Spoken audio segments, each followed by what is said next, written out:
أريد أن أنبه على شيء أيها الإخوة، سامحونا اليوم الدرس يعني له علاقة شوي بالنحو، فسامحونا، لا بد أن تعرفوا هذه المصطلحات. قلت منذ قليل إن لغة العرب مبنية على الإعراب، والإعراب هو تغير حركة الحرف الأخير من الكلمة، ليس دائما. في بعض الكلمات في لغة العرب لا تتغير حركتها أينما وضعتها في الجملة، في أول الجملة، في وسطها، في آخرها، لا يتغير حركة. مثلا كلمة هؤلاء، تقول هؤلاء القوم، هنا هؤلاء مبتدأ وآخرها كسرة. رأيت هؤلاء أو أعجب، رأيت هؤلاء الطلاب، هؤلاء مفعول به وآخرها كسرة. أعجب من هؤلاء، أعجب من هؤلاء، هنا هؤلاء مجرورة بمن وآخرها كسرة.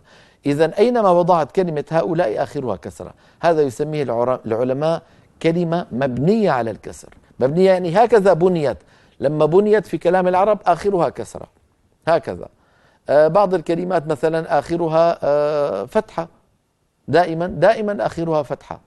أي يعني مثلا ذهب، قرأ، كل الأفعال الماضية هذه مبنية على الفتح، مبنية على الفتح. فهكذا تجد أن هناك كلمات مبنية على الكسر، مبنية على الضم، مبنية على الفتح. إن كانت الكسرة أو الفتحة أو الضمة لا تتغير بتغير حركة الحرف الأخير من الكلمة، فالكسرة الذي عليه كسر يقول عنه العلماء مكسور،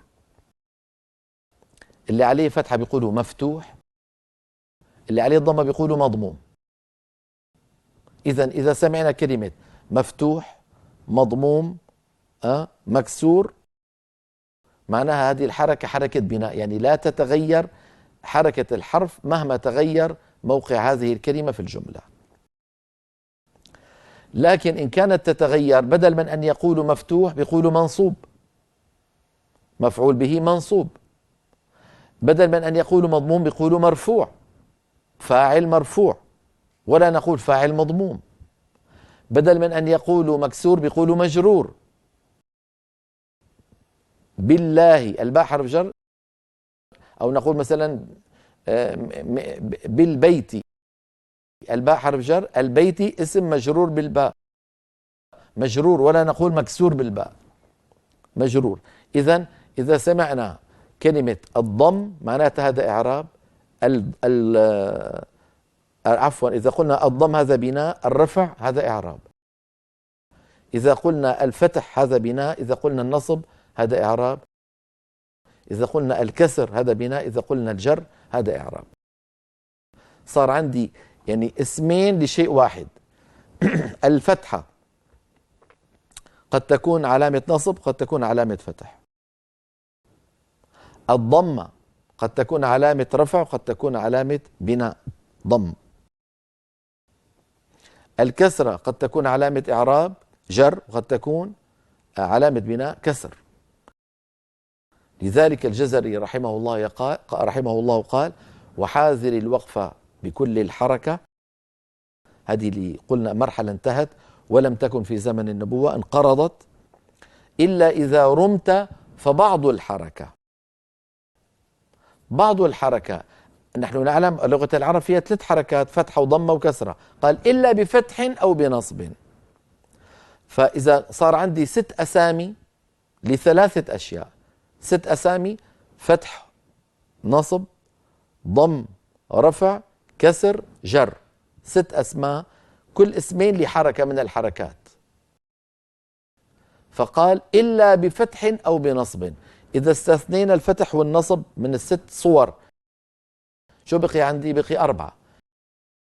إذن الروم قد يكون في مبني على الضم، وقد يكون في مرفوع، قد يكون في مبني على الفتح، وقد يكون في مبني على الكسر، وقد يكون في مجرور.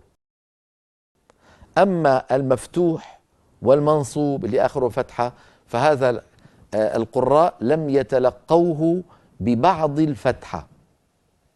انتبهتوا كيف؟ لذلك قال إلا بفتح أو بنصب. يعني إياك نعبد وإياك نستعين، لو أردت أن أقف على إياك، هل أستطيع أن أقول إياك إياك هكذا كأني آتي ببعض صوت الفتحة؟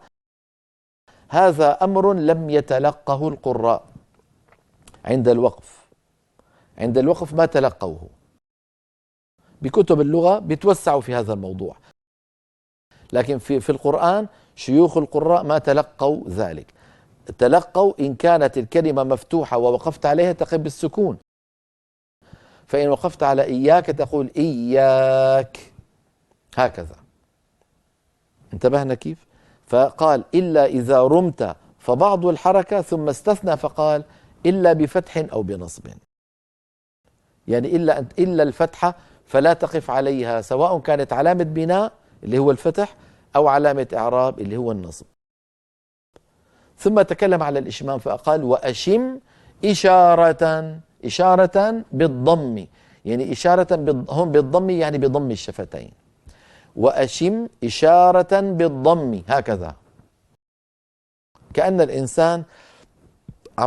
الإنسان يعني يريد أن ينطق ضمة، شكل شفتيه كأنه يريد أن ينطق ضمة. وأشم إشارة بالضم هنا بمعنى بضم الشفتين هكذا. متى؟ في رفع وضم، يعني عندما تقف على كلمة آخرها ضمة، سواء كانت الضمة علامة بناء أو كانت علامة إعراب.